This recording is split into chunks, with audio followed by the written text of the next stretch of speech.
বাংলাদেশের সবচেয়ে জনপ্রিয় একজন আলেম। তিনি আমার বাসায় আসছেন 2 দিন আগে। তো আমার ছোট বাচ্চাটা 5-6 বছর বয়সী, ওর জিজ্ঞেস করতেছে আমাকে চিনো, এবং আমরাও বলতেছি চিনো কিনা। চিনে না, বাংলাদেশের সবচাইতে পরিচিত হুজুর, কিন্তু আমার বাচ্চা চিনতেছে না।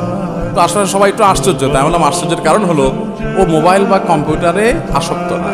এখন আমাদের কাছে এটা কিন্তু অস্বাভাবিক হয়। আমাকেও যদি কোনো জায়গায় কোনো বাচ্চা বলে যে না হুজুর চিনি না, সেদিন যেন কোথায় গেলাম, ও IAUC চট্টগ্রাম আন্তর্জাতিক বিশ্ববিদ্যালয়। তো ওখানে বিশ্ববিদ্যালয়ের অধীনে একটা স্কুল আছে, স্কুলের প্রিন্সিপাল সাহেব আমাকে ক্লাসে নিয়ে যাচ্ছেন।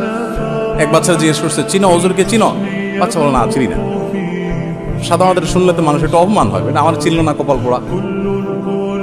তো আমি বাচ্চাকে খুব সাধুবাদ দিলাম, মারহাবা দিলাম। এখন সবাই তো অবাক হয়ে যাচ্ছে, কাহিনী কি? তাই বললাম দেখেন, মানুষের নেচার যখন খারাপ হয়ে যায় তখন অসুস্থতাটাকে সুস্থতা মনে করে আর সুস্থতাটাকে অসুস্থতা মনে করে। এই বাচ্চাটাই আপনার ক্লাসের মধ্যে স্বাভাবিক, ও আমাকে চিনে না, আর বাকিগুলো সব অস্বাভাবিক, এগুলো সব মোবাইল এডিকশনে আছে, এগুলো সব মোবাইলের রুগী। আর এই বাচ্চাটা সুস্থ, কিন্তু আমাদের কাছে মনে হচ্ছে অস্বাভাবিক। হায় রে, বাচ্চাটা কত খ্যাত, কত আনস্মার্ট, যে এই টাইমের এই ভাইরাল হুজুর চিনে না, এটা কপাল পড়া। অথচ এটাই হলো স্বাভাবিকত্ব যে তার বাপ মা তাকে নিশ্চয়ই ডিভাইস থেকে দূরে রাখতে পেরেছে। আর এই দূরে রাখাটা নির্ভর করে বাবা মার উপরে।